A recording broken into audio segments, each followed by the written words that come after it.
processo, quando nós recebemos a promessa, é algo agora que vai separar os homens dos meninos. Aleluia. É no processo que há a separação dos homens do menino, das mulheres e das meninas. Aí a gente vai saber quem é quem de fato. E o processo na Bíblia, irmão, para começarmos, escute isso. O processo na Bíblia nunca é perda de tempo, é preparação para um novo tempo.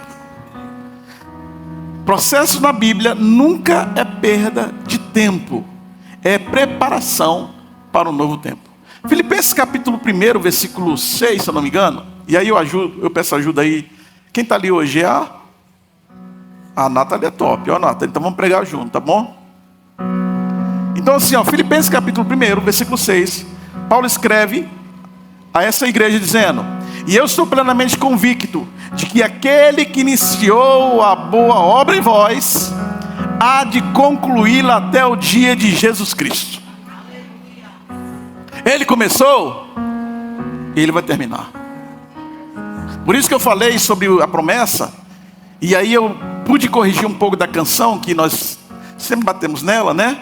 Se houver uma palavra da parte de Deus, e se você andar em obediência ao Senhor, e se de fato, um dos 3 pontos que nós estamos trabalhando nesse ano aqui, intencionalidade, propósito e governo, se Deus governar a sua vida, logo você vai atingir a promessa e o propósito que o Senhor tem para a sua vida.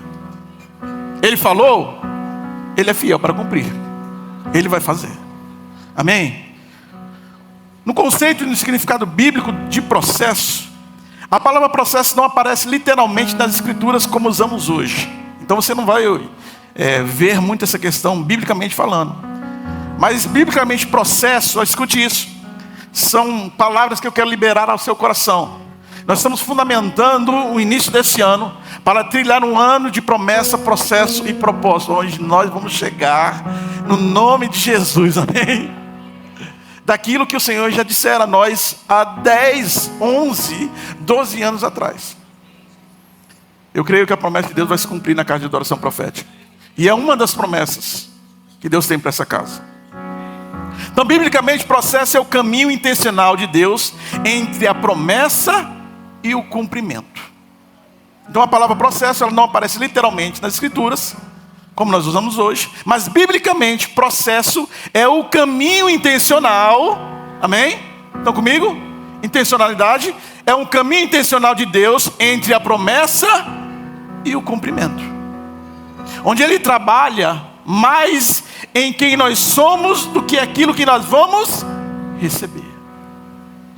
Então no processo Deus está trabalhando com você, Deus está trabalhando em você, para depois trabalhar através de você. Aleluia. Então é um cumprimento do que Ele vai fazer. A promessa é um cumprimento, e Ele vai trabalhar não somente para que você receba a promessa, mas para que você esteja preparado para receber a promessa. Deus nunca entrega o propósito antes de formar o caráter necessário para sustentá-lo. Escute isso. Deus nunca entrega o propósito para você antes de formar um caráter necessário para sustentar essa promessa na sua vida. Primeiro Ele vai trabalhar com você. Primeiro Ele vai trabalhar em você, para depois trabalhar através de você. A gente sempre fala, quem é ferido, fere. Mas quem é curado, cura. Então logicamente você precisa ser curado para curar. Amém? Você não pode curar se você está ainda enfermo. Então você precisa de cura. Salmo 138, versículo 8. Diz assim: o Senhor aperfeiçoará o que me concerne. Ele vai aperfeiçoar. Então esse caminho é um caminho de aperfeiçoamento. É um caminho de amadurecimento. Ok? Então o processo ele existe. Porque o processo vem antes do propósito e depois da promessa. Então tem um caminho a você percorrer aí. Ok? No processo envolve algumas coisas. Eu quero que você anote isso. No processo envolve tempo, provas, silêncio de Deus, obediência e transformação interior. Então, no processo que você vai seguir, mediante a promessa que você recebeu, no processo envolve uma série de coisas: tempo, provas, silêncio, obediência e transformação interior.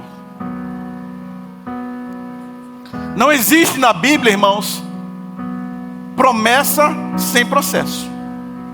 Não existe. Assim foi com José, assim foi com Davi, assim foi com os profetas, alguns homens de Deus.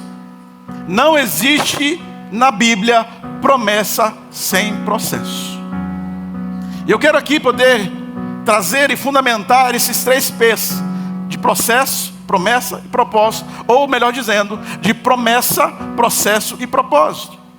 Promessa. O que é promessa?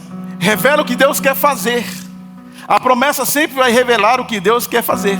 O processo prepara quem você precisa se tornar. E o propósito manifesta o plano completo de Deus. Amém? Então vou repetir novamente. Promessa revela o que Deus vai fazer. O processo prepara quem você precisa se tornar. E o propósito manifesta o plano completo de Deus. Quem esteve aqui pela manhã vai ouvir novamente eu falar que Deus, irmão, escute isso, Deus não tem um plano B, amém? Deus só tem um plano A, e o plano de Deus é perfeito. O plano de Deus é perfeito. Ele não errou, Ele não erra.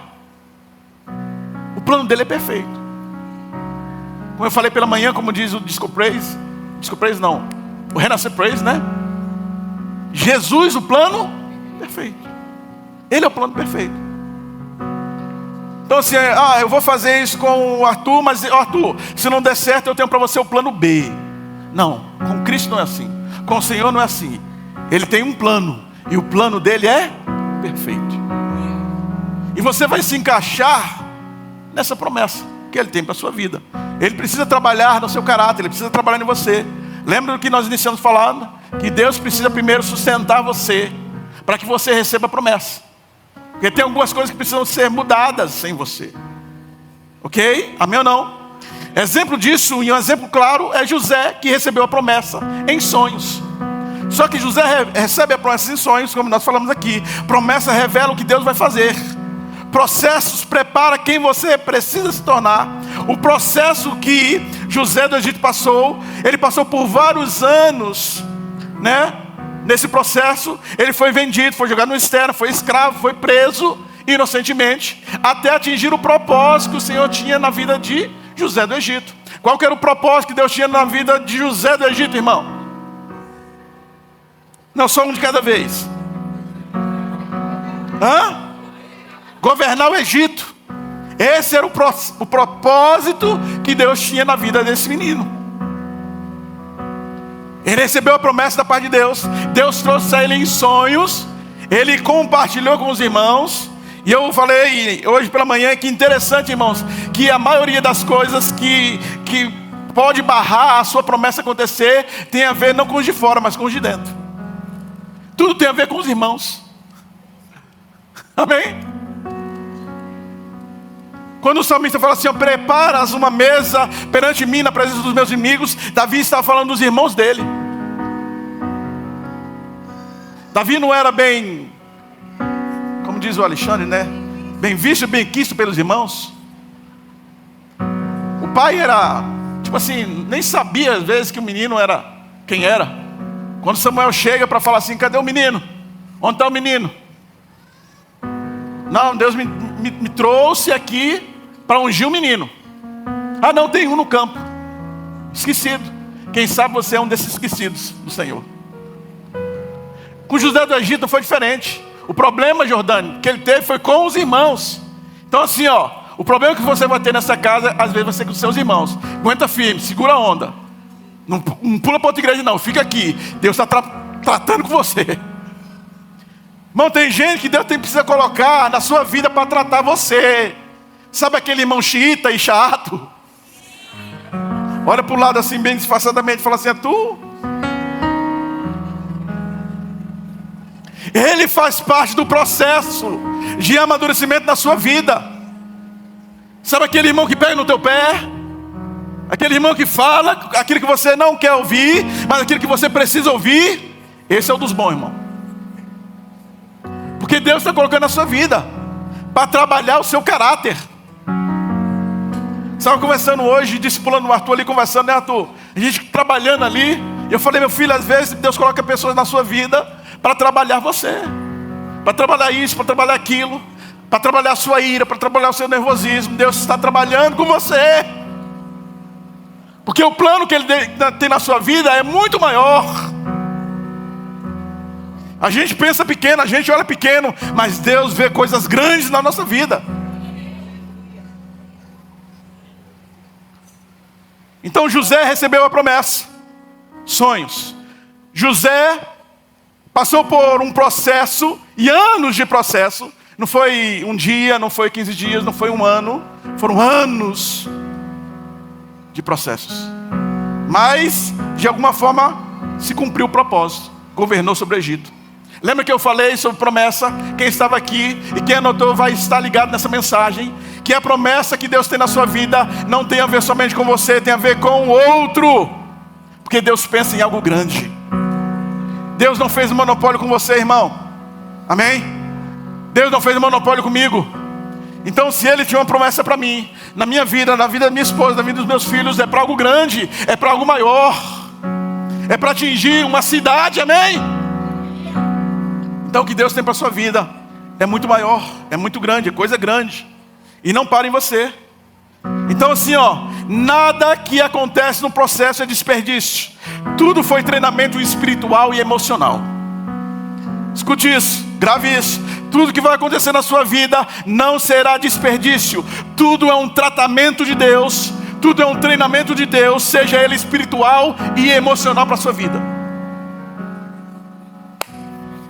Deus está aqui, irmão. Aleluia. Eu não sei o processo que você está vivendo, mas eu sei o Deus que você tem, irmão. Então não olhe para o tamanho dos processos, dos problemas que você tem. Pelo contrário, olhe para o tamanho do Deus que você tem, mediante o processo que está passando. Por isso que Davi entendeu, cara. Homem do campo, sabe, homem de intimidade. Estava lá com sua harpa adorando ao Senhor. Enquanto ele via a onça, enquanto ele via isso, aquilo, e ele estava adorando ao Senhor, sabe, na intimidade. E aí quando ele está de frente para um gigante, ele não olha o tamanho do gigante, ele olha o tamanho do Deus que ele tem atrás dele. Então tipo assim, ô incircunciso, você não tem pai, eu tenho um pai, eu tenho um Deus. E você vai vir contra mim? Não, mas eu vou contra ti, no nome do Senhor.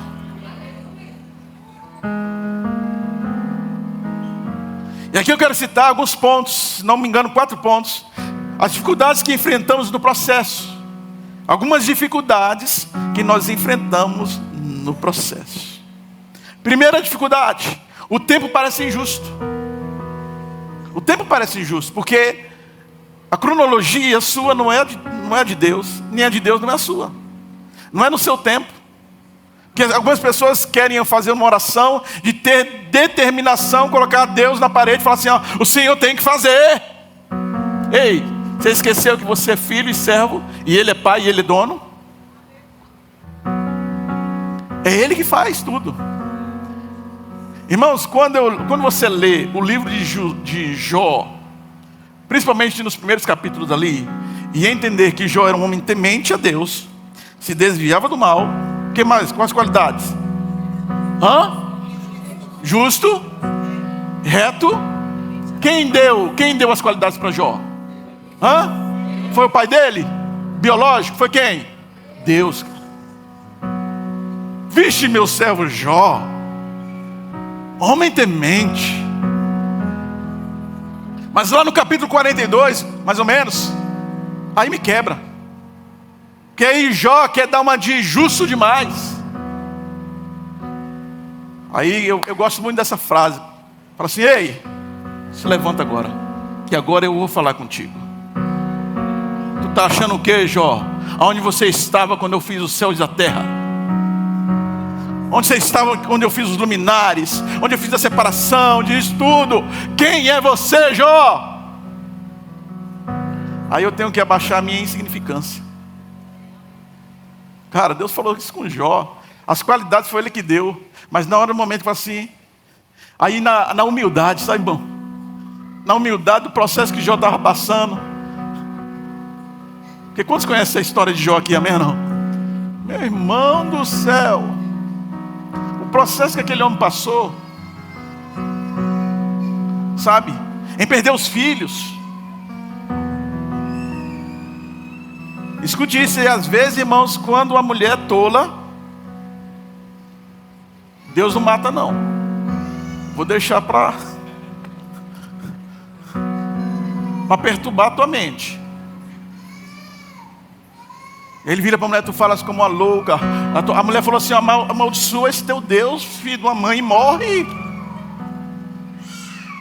Tu falas como uma louca. Tu não sabe o que está falando. Aí lá no capítulo 42 para frente lá. Aí Jó, irmão. Um homem temente a Deus. Um homem que dedicava a sua vida na oração. Um homem que dedicava a sua vida na adoração. Na rendição ao Senhor. Que as qualidades quem dera a ele foi o Senhor. Ele diz assim, ó, antes eu te conhecia de ouvir falar, mas agora os meus olhos te veem. Existe processo, irmão, maior que isso. Se você não aprender com isso, você não aprende mais não. Então o tempo parece injusto. Porque quem fosse olhar a vida de Jó ia ficar do lado de Jó. Mas Deus é carrasco mesmo, hein? Um cara que a gente fala hoje em atos de justiça, né? Sedacar, dar justiça ao outro. Isso já acontecia na vida de Jó. Jó ajudava a comunidade dele. Jó é um assistente social na comunidade, ele ajudava os pobres. A gente acha que está criando coisa nova, pastor José, mas isso já está na Bíblia há muitos anos, ó. Sedacar, faz-me justiça. Então o tempo parece injusto, mas é Deus que está trabalhando. Abacuque capítulo 2, no versículo 3, diz assim: a visão ainda está para cumprir-se no tempo determinado. Aqui ó, porquanto esta visão se cumprirá num tempo determinado, no futuro, e uma visão que fala do fim, e não falhará. Não vai falhar.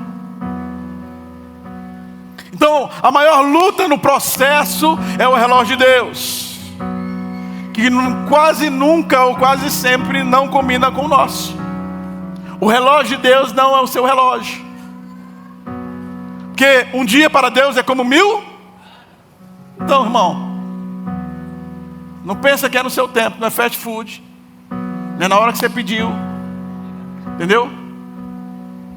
É porque agora você está passando por necessidade, por aflição, por isso, por aquilo, o marido foi embora, não sei o quê, perdeu a empresa, não sei o quê, você aparece aqui na oração. Agora eu sou crente, pastor. Não busque ao Senhor por aquilo que Ele pode oferecer. Busca Ele pelo que Ele é. Ele tem bênçãos para você, amém ou não? Tem, irmão. Mas vamos ser honestos com nós mesmos. Entende? Então escute isso no seu coração. O tempo parece injusto, mas eu tenho uma palavra no seu coração. O atraso que sentimos não é negação, é maturação. O atraso que nós sentimos acontecer não é negação de Deus, é maturação da parte de Deus. É para tirar você da classe de meninos e colocar você na classe de homens. Por isso que José, quando recebeu a promessa, ele era um menino. Por isso, quando Davi recebeu da parte de Deus a promessa e foi ungido, ele era um menino. Levou-se um tempo. E o tempo, irmão, o processo do tempo parece ser injusto, mas não é. O segundo ponto, deixa eu correr aqui, o segundo ponto é o silêncio de Deus. É aquilo que nós falamos, que o que envolve o processo. E um dos pontos é o silêncio de Deus. Muitas vezes Deus prometeu.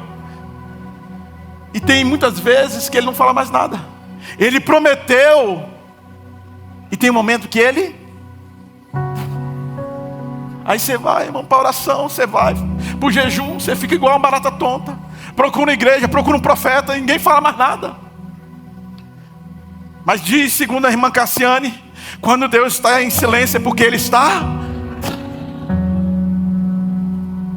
Então aguente, segura aí. Ele está em silêncio porque Ele está trabalhando. Porque não é você que peleja. O que a Bíblia diz é que o Senhor pelejará por nós. Então fique tranquilo. O silêncio de Deus é um dos processos que vai envolver a sua promessa, o seu propósito. Está no pacote, irmão. Então assim, ó, quando você recebeu a promessa de Deus aqui? Quando você tem promessa de Deus? Então está no pacote. O silêncio de Deus está no pacote. Que a gente quer receber suas bênçãos, né? Como diz a questão. Não, como é que diz? Ricas bênçãos diz quantas são. Conhece? Uma.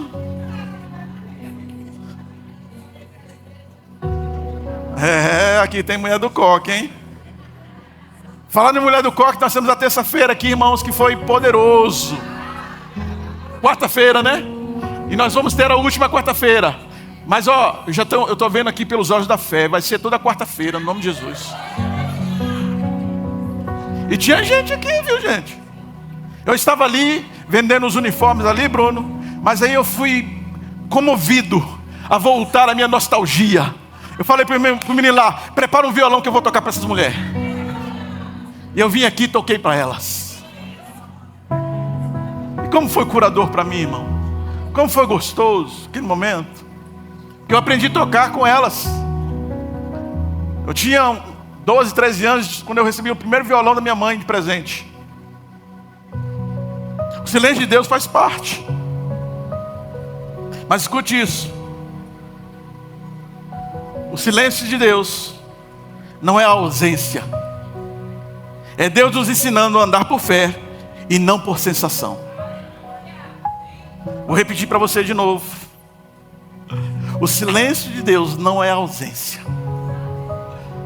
O silêncio de Deus é te ensinando, tá, Selena, a andar por fé e não por sensação. Não é sentimentalismo, irmão. Não é arrepio. Não é jaspion. Não é canelinha. Não. O silêncio de Deus não é ausência. É Deus nos ensinando a andar por fé e não por sensação. A Bíblia diz assim, ó, se você tiver uma fé pequenininha, do tamanho de um grão de mostarda, Juninho, sabe o que ela fala? Direi aquele monte. Imagine a tua fé. Pastor, mas não é pequena não. Porque a sua matemática é inversa da matemática de Deus. Amém? É tudo inverso.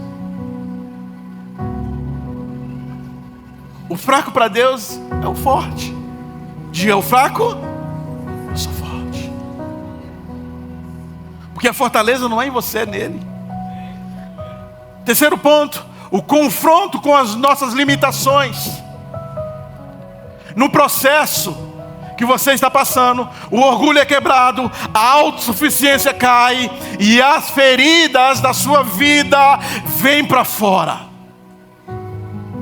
No processo acontece, pastor, tudo isso, vai acontecer tudo isso. O seu orgulho, a sua soberba, a tua autossuficiência e as feridas que te marcaram no passado, elas vão vir para fora. Porque se Deus tivesse dado o governo para José, poucas semanas depois, ele ia mandar matar os irmãos. Me venderam, me jogaram na cisterna, agora eles vão ver comigo. Se Esaú tivesse encontrado Jacó na segunda semana, irmão, coitado de Jacó. Porque Esaú era perito da espada. E eu estava falando hoje, eu quero entrar aqui num parênteses, se eu ainda tenho tempo. Eu quero entrar no parênteses aqui. E às vezes você pode me perguntar, pastor, mas por que a herança, ou na verdade, a promessa não foi para Esaú, e foi para Jacó? Para você que sabe, Esaú era o filho primogênito de Isaac. E segundo dita a lei, quem recebia a promessa era o filho mais velho. Então vire para o seu irmão e diga assim para ele assim, ó, não venda, não troque e não negocie. O que Esaú fez, pastor Anderson? Vendeu a primogenitura. E quem foi abençoado? Jacó. Seu pai Isaac já era velho. A mãe escuta o pai pedindo para que Esaú traga aí um guisado. Opa! Ei, Jacó, então fala o seguinte, ó. Vai lá, corre no teu pai, porque ele vai achar que você é irmão dele, que é Esaú, e ele vai te abençoar. E assim aconteceu. Isaac abençoou Jacó. Mas eu penso, na minha conjectura, na minha mente aqui, que Deus só permitiu isso acontecer porque o primeiro a corromper isso tudo foi Esaú. Por um prato de coisa pequena, irmão. Ei, escute isso, tem gente perdendo a promessa por coisa pequena. Tem gente perdendo o propósito por coisa pequena. Por uma noite de prazer. Perdeu a promessa. Perdeu o propósito. Isso diz muito a você, irmão. Um prato de lentilha, irmãos, é algo muito pequeno. E eu estou aqui como profeta na sua vida. E não perca a sua promessa. Não perca o seu propósito. Não perca a sua bênção por uma noite de prazer. Não perca o seu casamento. Não perca essa mulher que está do seu lado aí, ó.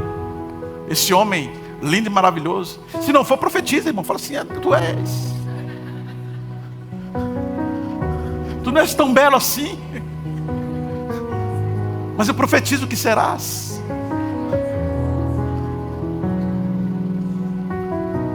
Aleluia. Então, no confronto com as nossas limitações, Paulo, a gente aprende que o nosso orgulho precisa ser quebrado. Que a autossuficiência ela tem que cair. A nossa dependência vem exclusivamente dele. O que nós cantamos é que nós precisamos viver por ele, para ele, por meio dele. Tudo, irmão, é tudo para ele. Por isso que esse governo, subtema sobre essa casa, você só vai atingir o propósito e a promessa de Deus governar a sua vida. Deus usa o processo. Deus usa o processo para curar antes de promover. Deus vai usar o processo para curar você antes da sua promoção. Aleluia. Deus quer promover você. Deus quer te dar sonhos. Deus quer te dar visões. Irmãos, e tudo na Bíblia é processual. Eu estava falando hoje pela manhã, eu vou falar de novo. Tem muitas pessoas que não acreditam na questão da libertação em si.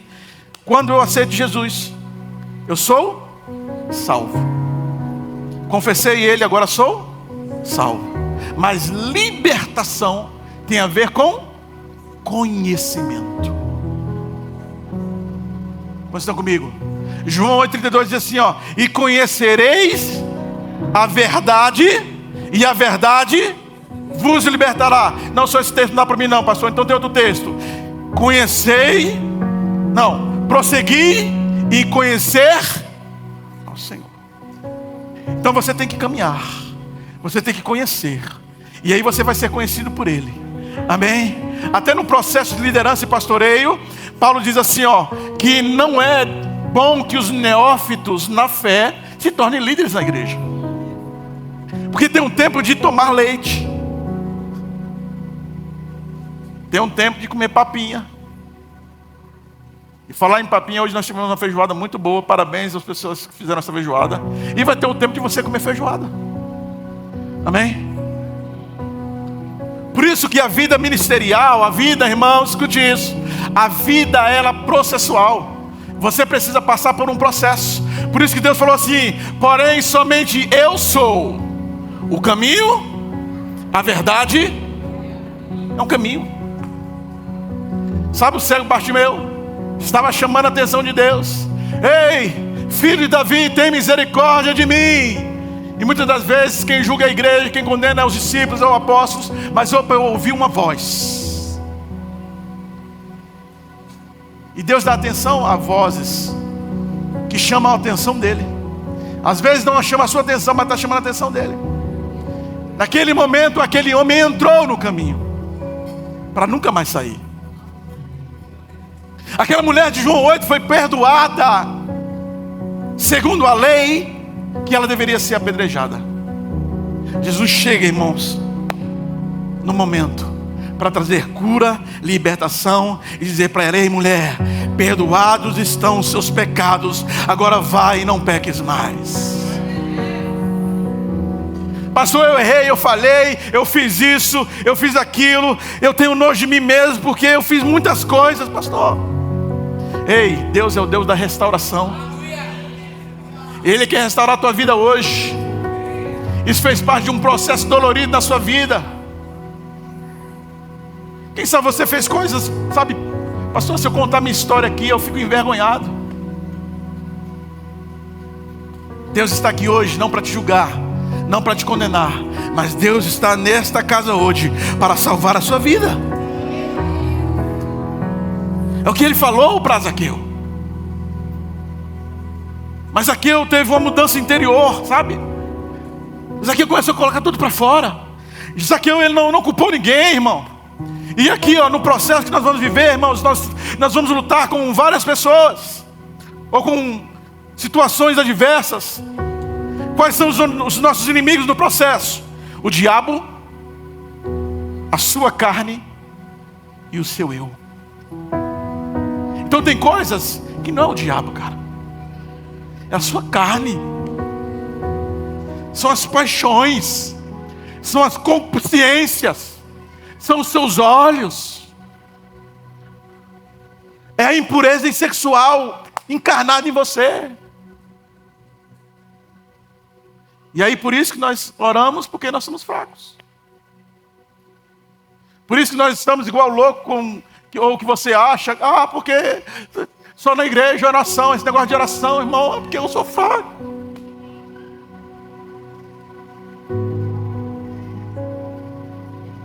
É porque essa carne é adúltera. Essa carne é homicida. Essa carne é suicida. E aí eu preciso,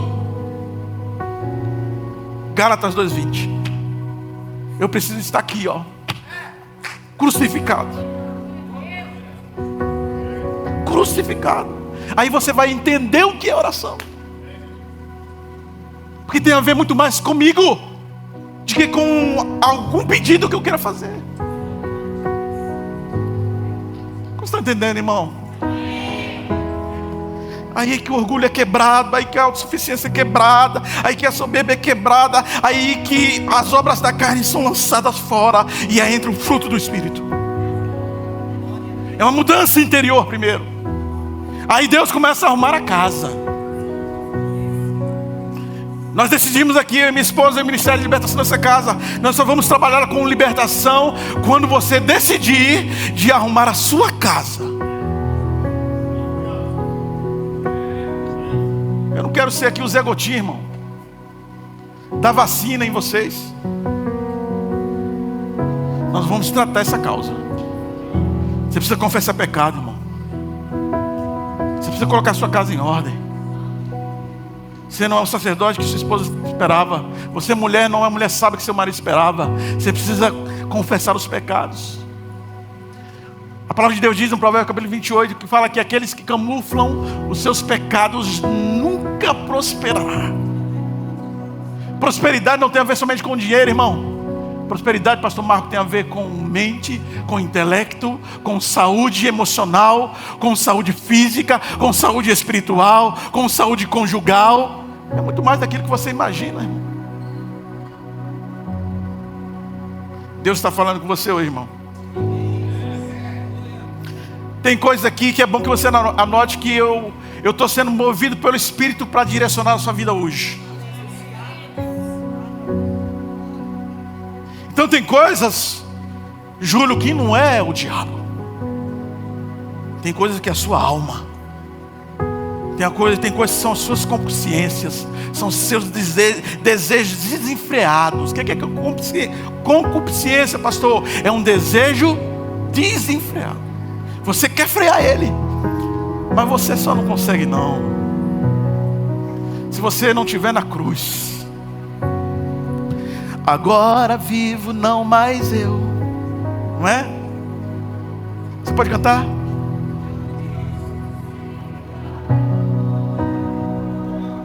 Com Cristo, agora vivo não mais eu. Feche seus olhos, diga essa verdade. Se for verdade, diga isso. Já estou crucificado com Cristo, agora vivo não mais eu. Por isso que a salvação que eu acredito é uma salvação de predestinação, que quando eu aceito Jesus, eu não tenho mais para onde ir, eu não quero mais voltar atrás, eu não quero mais fazer as práticas que eu fazia. Agora eu tenho um Salvador, agora eu tenho um Libertador. Cristo é suficiente para mim. Ele é suficiente. Essa é a predestinação que eu acredito. Ele é suficiente. Eu sou um eleito, irmão. Eu sou um escolhido. 2027 agora eu vou fazer meio século. Eu não me vejo fora dos caminhos do Senhor. Foi uma promessa que eu fiz com Ele. Vou cumprir os meus últimos dias em Tua presença. Eu estava conversando com o Roberto, e eu, como minha esposa, nós não temos uma aposentadoria como vocês têm. E eu falei: Roberto, eu tenho praticamente 30 anos de ministério. Vou fazer 50, e após os 50 eu tenho 30 anos mais ou menos. De 25 a 30 anos. Se vocês me aceitarem ser pastor dessa igreja com 80. Se vocês não troca o pastor, está muito velho já.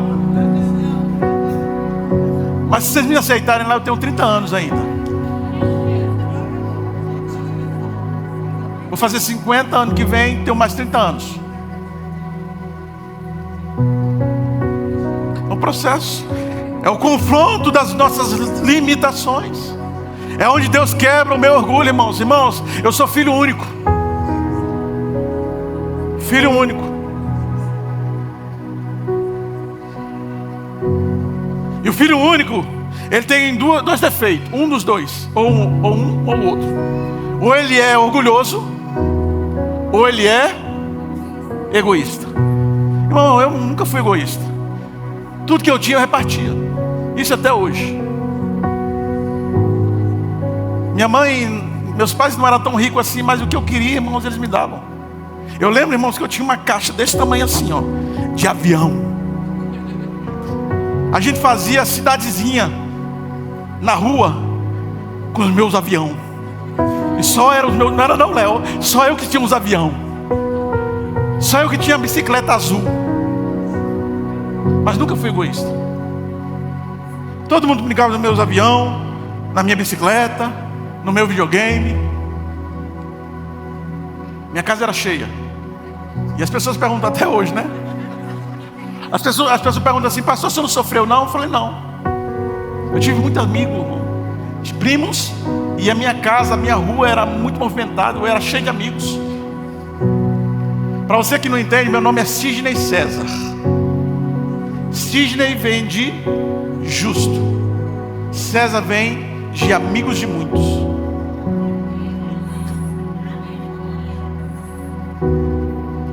E aí, irmãos, eu não era egoísta, mas eu era orgulhoso.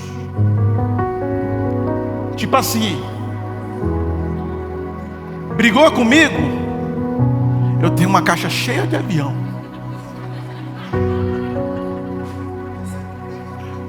Para querer brincar no meu avião, vai ter que se consertar comigo.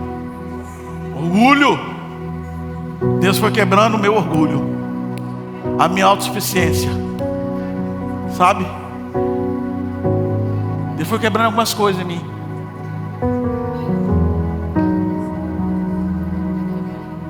Se eu for contar algumas histórias nossas aqui, né, amor? Vai à noite. Mas o ponto central é que Deus foi quebrando nosso orgulho.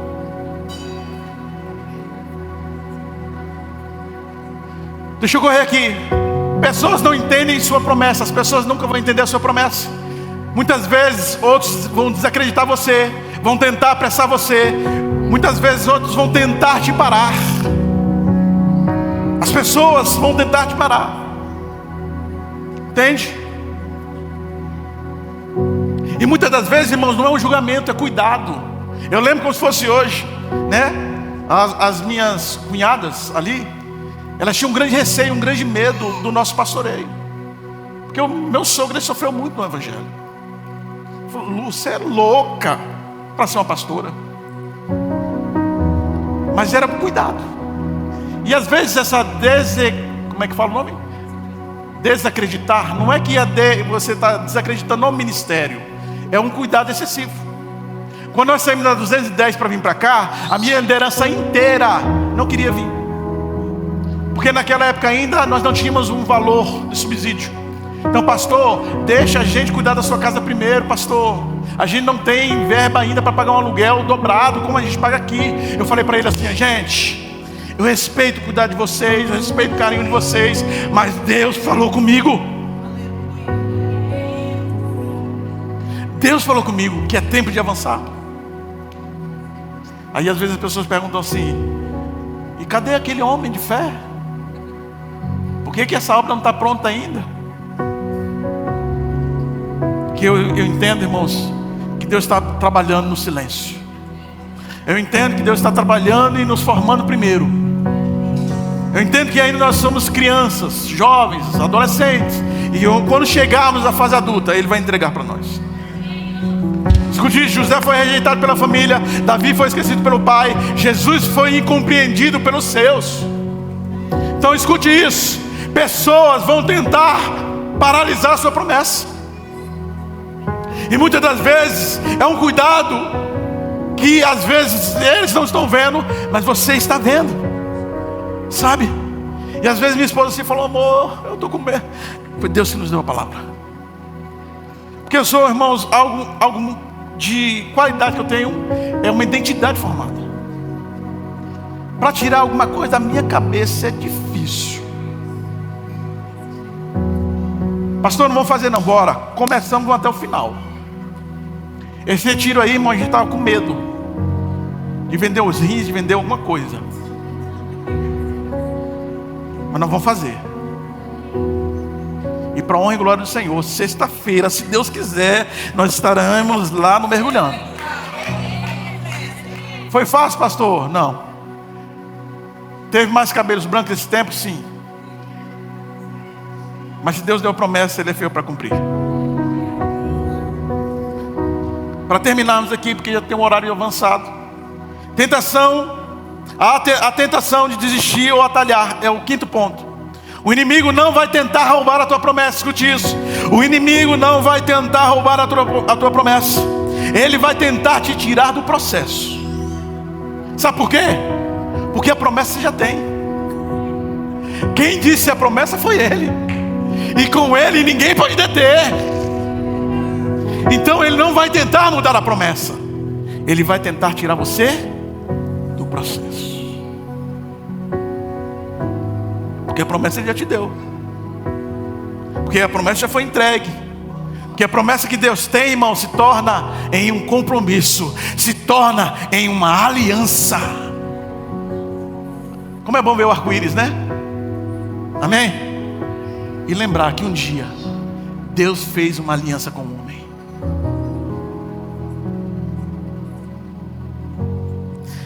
Os atalhos vão parecer ser mais rápidos, mas sempre vai custar o propósito.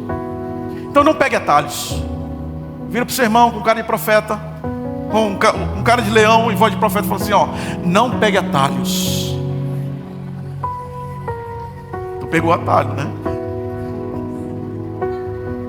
Não pegue atalhos, irmão. Amém ou não amém? Não pegue atalhos. Tiago 5, versículo 7 diz assim, ó: sede pacientes até a vinda do Senhor. Sede pacientes.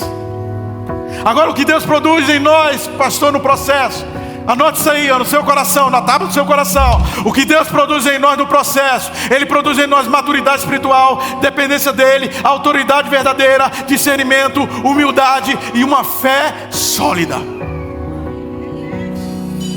O que Deus produz em nós, pastor, no processo, o que está acontecendo no meu interior: maturidade espiritual, dependência total dEle, autoridade verdadeira, discernimento, humildade e uma fé sólida. É o que Deus está fazendo com você. E para terminar, uma frase para você: o processo não muda a promessa. O processo nunca vai mudar a promessa, mas vai mudar você para caber dentro da promessa. Vai mudar você, Paulo, para caber dentro da promessa. Mas o processo não muda a promessa. Uma vez liberada, compromisso, aliança. Amém ou não amém? É aquela promessa lá no casamento, né? Quando as pessoas vêm pedir para me casar elas, eu pergunto para elas assim, ó: vocês têm os votos? Temos, pastor. Nós vamos fazer os nossos votos. Mas eu falo para elas assim, ó: além dos seus votos, eu quero fazer o voto. Então saiba você que se você pediu para mim fazer o seu casamento, vocês vão fazer os seus votos, mas além dos seus votos, eu vou fazer o voto junto com as testemunhas que estão ali. Quais são os votos? Na alegria e na pobreza, na doença e na saúde e na doença, na pobreza e na riqueza, saúde ou enfermo, até que a morte separe. É a promessa.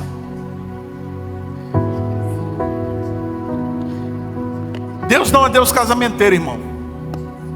Mas se for uma união entre um homem e uma mulher, Deus vai estabelecer o propósito dele na sua vida, na minha vida. E através do nosso casamento, Deus vai fazer coisas acontecerem. Eu disse aqui pela manhã, eu vou contar esse testemunho rapidinho. Meu processo foi longo. Eu pedi para multiplicar aí 365 dias vezes 3. Eu fiquei 900 e poucos dias, 1095 dias esperando essa mulher. Esperei com paciência no Senhor. Eu dou uma dica para vocês, quem sabe, uma coisa que foi orgânico meu. Isso eu quero dizer aqui para minhas cunhadas que estão ali, para os meus concunhados que estão ali. Não foi algo intencional, foi algo orgânico. Eu primeiro ganhei a mãe. A mãe era apaixonada por mim. Depois eu ganhei as irmãs. Por último eu ganhei a minha esposa. Mas foi difícil, irmão, porque até Ricardo tinha no meio. Ela namorava com o nome do rapaz chamado Ricardo. Chuta que laço, irmão, Ricardão.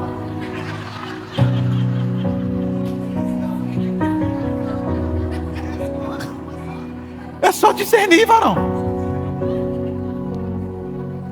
E eu, irmão, para quem me conhece aqui, pastor Marquinhos me conhece há muitos anos, Paulinho me conhece há muitos anos, elas me conhecem há muitos anos, tem muita gente. Eu nunca fui de viver no ato dos atos.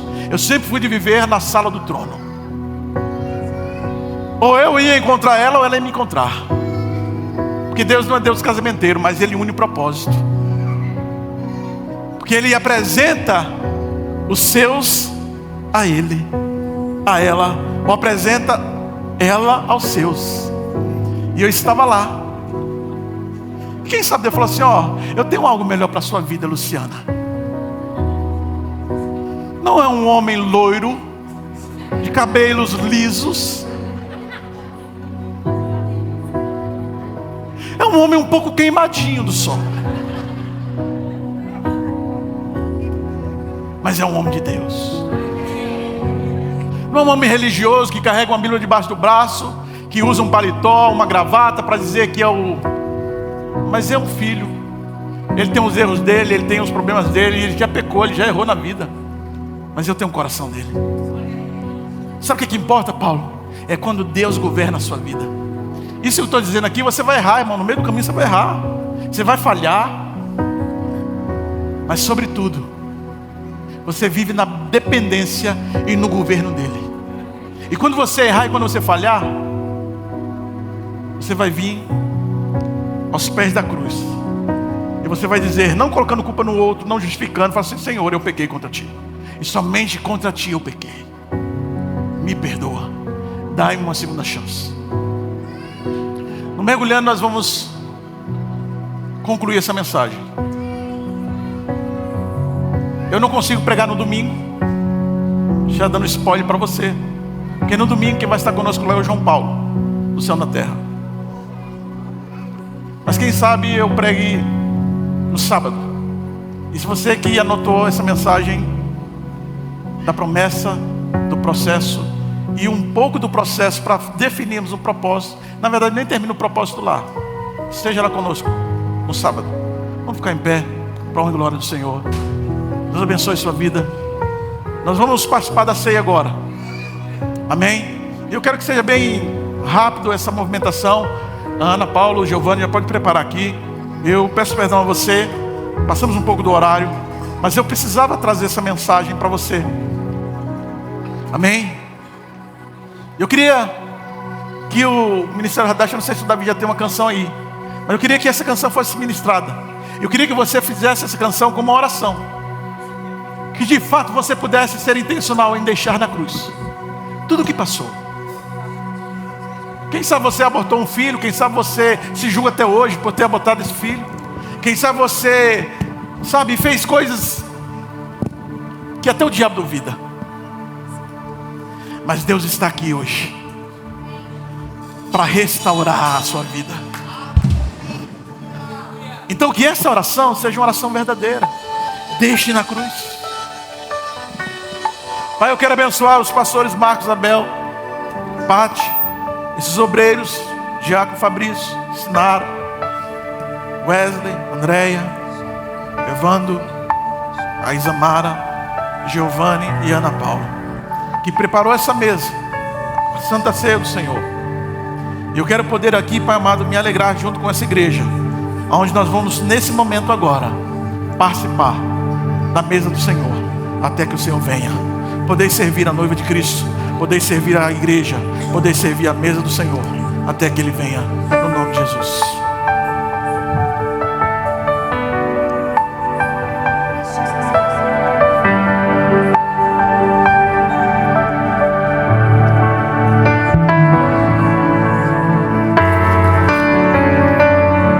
Aleluia! Esteja em espírito de oração nesse momento. Examine-se, pois, o homem a si mesmo. Examine você aí agora. E essa examinação não é para que você não participe da ceia. Essa examinação é para que você se arrependa dos seus pecados.